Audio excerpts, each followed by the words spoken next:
दोस्तों स्वागत है आपका विचारों के मंथन में, जहां दोस्तों होता है विचारों का मंथन और मिलती है जीवन को नई दिशा।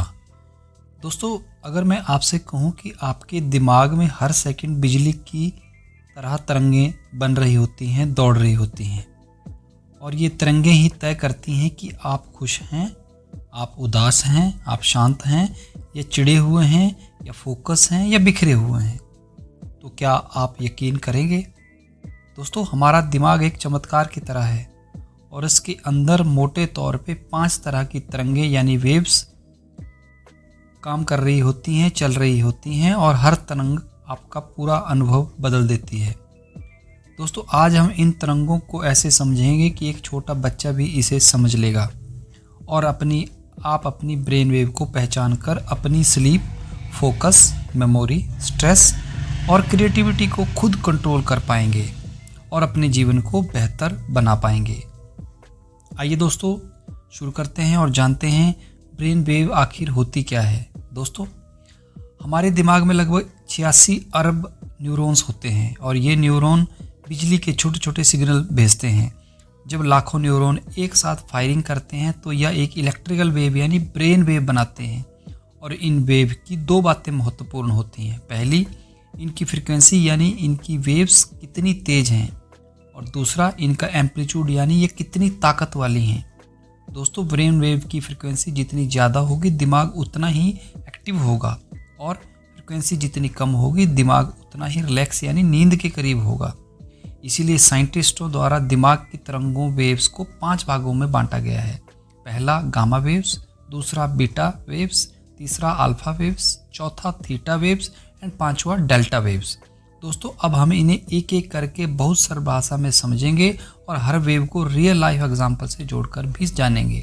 आइए दोस्तों शुरू करते हैं। पहली वेव के बारे में जानते हैं, जो है गामा वेव, और जिनकी फ्रीक्वेंसी 30 से 100 हर्ट्ज के करीब होती है। दोस्तों, ये दिमाग की सबसे तेज तरंगें होती हैं। जब दिमाग अपनी हाईएस्ट एफिशिएंसी पर काम करता है तब ये वेव बनती हैं। और मोटे तौर पे जानते हैं, जब हम किसी कठिन कंसेप्ट को समझते हैं तो ये वेव एक्टिव होती हैं। जब हम किसी डीप कंसंट्रेशन में हो तब ये एक्टिव होती हैं। जब हम कोई काम तेज़ तरीके से सॉल्व कर रहे हो, हल कर रहे हो, तो भी एक्टिव होती हैं। और जब हमें अचानक कोई क्रिएटिव आइडिया आता है तो भी ये एक्टिव होती हैं। इसी तरह किसी एग्ज़ाम की तैयारी करते इसमें जब हम पूरा फोकस होते हैं तब भी ये वेव्स एक्टिव होती हैं। आपने देखा होगा, जब कोई गणित का कठिन सवाल आप अचानक सॉल्व कर देते हैं, उसमें कुछ सेकंड में आपका दिमाग गामा मोड में होता है। आइए दोस्तों अब बात करते हैं बीटा वेव्स की, जिनकी फ्रीक्वेंसी 12 से 30 हर्ट्ज की रेंज में होती है। दोस्तों, बीटा वेव सबसे ज़्यादा समय हमारे दिमाग में रहती हैं, क्योंकि यही वही वेव हैं जो जब बनती हैं जब हम कोई भी काम कर रहे होते हैं।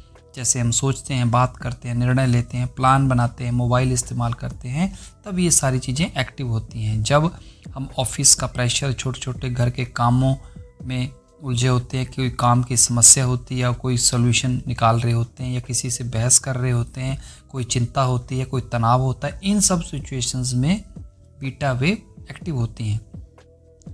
दोस्तों, अगर बीटा वेव ज़्यादा हो जाएं तो ये भी हमारे लिए, स्वास्थ्य के लिए ठीक नहीं होता। मीन्स अगर ये बीटा वेव्स हो जाएं तो हमारा दिमाग ओवर एक्टिव हो जाता है, तो स्ट्रेस बढ़ता है, एंग्जाइटी आती है, दिमाग थका हुआ लगता है, फोकस टूटता है और बिना काम किए फ्रस्ट्रेशन आने लगती है। जैसे जब आप किसी डेडलाइन में फंसे होते हैं कि आपको ये काम इस तारीख से पहले करना है, तब हमें दबाव फील होता है, और जब कोई मोबाइल नोटिफिकेशन लगातार आ रही हो उसी काम को लेके, उसमें आपका दिमाग प्योर बीटा स्टेट में चला जाता है। अब दोस्तों बात करते हैं अल्फा वेव्स की, जिनकी फ्रीक्वेंसी 8 से 12 हर्ट्ज फ्रीक्वेंसी रेंज में होती है। दोस्तों, यह वह अवस्था है जिसमें आप जाग रहे होते हैं पर रिलैक्स हैं। यह वेव दिमाग को हीलिंग, रेस्ट और क्रिएटिविटी देती है। अल्फा वेव दोस्तों उस सिचुएशन में ज़्यादा एक्टिव होती है जब हम सुबह सुबह हल्की शांति में हों, हम नहाते समय गाना सुन रहे हों, प्रकृति में टहल रहे हों, या डीप ब्रीथिंग कर रहे हों, या मेडिटेशन कर रहे हों। इन सब सिचुएशन में अल्फा वेव ज़्यादा एक्टिव होती हैं। दोस्तों, अल्फा वेव आपके अंदर की हलचल को शांत करती हैं, इसलिए क्रिएटिव लोग, राइटर्स लोग, आर्टिस्ट इन वेव का बहुत सा फ़ायदा उठाते हैं और इनकी फ्रिक्वेंसी रेंज में काम करना ज़्यादा पसंद करते हैं।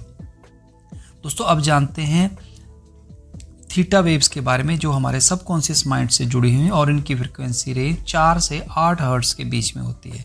दोस्तों थीटा वेव बहुत गहरी, भावात्मक और कल्पनाशील होती हैं। ये वेव आपको सबकॉन्शियस माइंड तक पहुंचाती हैं। दोस्तों अब आपको बताते हैं कि कब थीटा वेव बनती हैं। दोस्तों हल्की नींद में होना, सोने से कुछ समय पहले और उठने से कुछ सेकंड पहले, डीप मेडिटेशन करने की सिचुएशन में, जब हम डे ड्रीमिंग कर रहे हों, इन सब सिचुएशन में थीटा वेव्स एक्टिव होती हैं, बनती हैं। उदाहरण के लिए जैसे जब आप बिस्तर पर लेटे हों, नींद में जा रहे हों, अचानक कोई पुरानी याद आपको आ जाए या कोई आइडिया आ जाए, कोई सपना जैसे महसूस हो, इन सब मोमेंट के दौरान जो वेव जनरेट होती हैं वो थीटा स्टेट की वेव कहलाती हैं।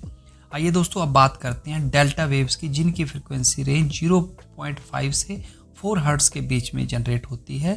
उन्हें डेल्टा वेव कहते हैं। दोस्तों डेल्टा वेव तब बनती हैं जब आप बिल्कुल गहरी नींद में हो।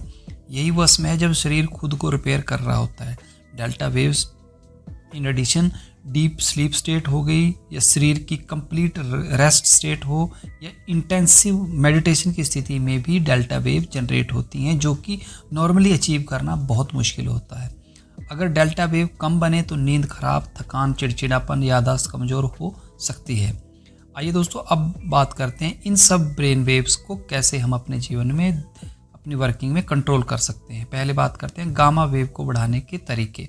चैलेंजिंग पजल को सॉल्व करें, डिफ़िकल्ट कंसेप्ट को सीखें और डीप फोकस की प्रैक्टिस डालें। इससे गामा वेव्स हमारे दिमाग में बढ़ सकती हैं। अब बात करते हैं बीटा वेव को कम करने के तरीके।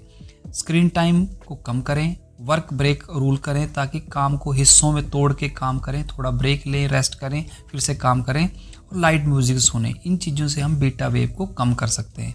अब बात करते हैं अल्फ़ा वेव को बढ़ाने की। इसके लिए हम मेडिटेशन, प्रकृति में चलना और डीप ब्रीदिंग करने से अल्फ़ा वेव बढ़ सकती हैं। अब बात करते हैं थीटा वेव्स के लिए क्या करें।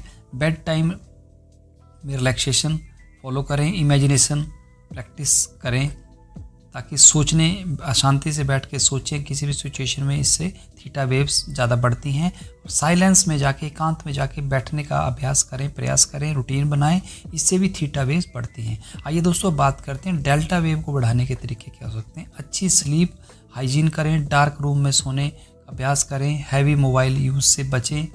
इन सब चीज़ों से दोस्तों आपका दिमाग एक सुपर कंप्यूटर है, लेकिन हर सुपर कंप्यूटर सही तरंगों पर ही सही काम करता है। जब आप तनाव में हैं तो आपका दिमाग बीटा में फंसा रहता है, जब आप शांत हों तो आप अल्फ़ा में फंसे होते हो, जब आप डीपली क्रिएटिव होते हैं तो थीटा काम कर रहा होता है, और जब गहरी नींद में होते हैं तो डेल्टा वेव हमारी लाइफ को, हमारी बॉडी को रिपेयर कर रही होती है। दोस्तों इन वेव को समझकर आप अपनी प्रोडक्टिविटी, इमोशन, स्लीप, मेमोरी और क्रिएटिविटी को पूरी तरह बदल सकते हैं। दोस्तों याद रखिए, दिमाग आपकी ज़िंदगी का ड्राइवर है और उसकी तरंगें ही उसका स्टीयरिंग व्हील है। बस उन्हें समझ लीजिए और अपनी ज़िंदगी को नए रास्ते पर ले जाइए और आपकी ज़िंदगी बुलेट ट्रेन की तरह चलेगी, दौड़ेगी। तो दोस्तों अगर आज की वीडियो आपको अच्छी लगी हो तो हमारी वीडियो को लाइक करें, शेयर करें और हमारे चैनल विचारों का मंथन को सब्सक्राइब करना ना भूलें। और दोस्तों कमेंट बॉक्स में टाइप करके लिखें कि ब्रेन वेव्स की कौन सी टाइप की वेव आपको समझ आई है और कौन सी ज़्यादा आपको कंट्रोल करना ज़्यादा अच्छा कर पाते हैं आप उसे, और उनका वर्किंग भी आपको अच्छी लगती है। कमेंट जरूर करें। जय हिंद, धन्यवाद।